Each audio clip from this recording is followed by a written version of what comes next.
Alan ditinggalkan oleh manusia di Antartika.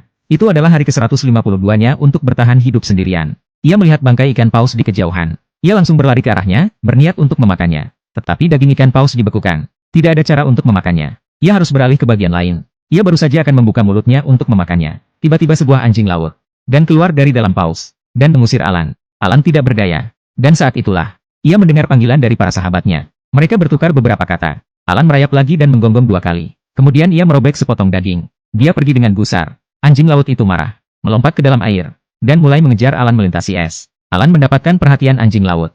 Anjing-anjing lainnya mengambil kesempatan untuk bergegas pergi untuk memakan ikan paus. Namun, anjing laut bereaksi terhadap penemuan ini. Segera, mereka berbalik dan berlari keluar dari air.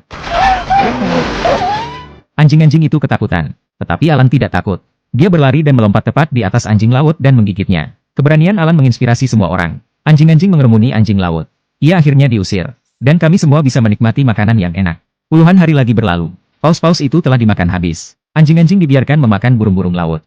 Kali ini, semua burung laut yang mereka tangkap ditawarkan kepada Alan. Alan memasukkan burung-burung laut ke dalam mulutnya. Memberikan makanan kepada Berta yang terluka. Alan takut ia akan sendirian. Ia berbaring di tanah bersamanya. Setelah periode waktu yang tidak diketahui, kami semua berbaring di sana di salju. Lebih banyak hari berlalu. Ekspedisi akhirnya berkumpul kembali. Kembali ke kamp tetangga. Kami masuk ke mobil salju kami. Perjalanan kembali ke perkemahan. Paulus merasa sedih melihat rantai yang terkubur di salju. Dia menariknya sedikit keluar. Menggali darah di tanah. Melihat tubuh anjing. Paulus kehilangan harapan. Tetapi saat ia menarik rantai ke atas, ia mendapati bahwa anjing-anjing lainnya telah melepaskan diri. Tiba-tiba, Paul mendengar beberapa gonggongan. Tampak di kejauhan, di ujung padang salju, Alan. Kemudian beberapa anjing lagi muncul. Anjing-anjing dan Paul saling memandang. Mereka saling memandang satu sama lain. Mereka mulai berlari ke arah satu sama lain. Akhirnya, mereka dipertemukan kembali.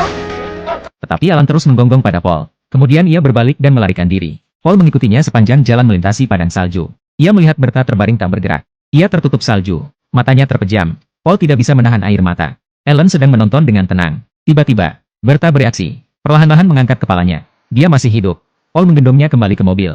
Dan anjing yang mati. Tim memasang nisan untuk mereka. Film ini didasarkan pada peristiwa nyata. Ada sesuatu yang begitu murni tentang seekor anjing. Bahkan jika Anda meninggalkannya jutaan kali. Ketika Anda bertemu dengannya lagi, ia akan tetap berlari ke arah Anda tanpa ragu-ragu.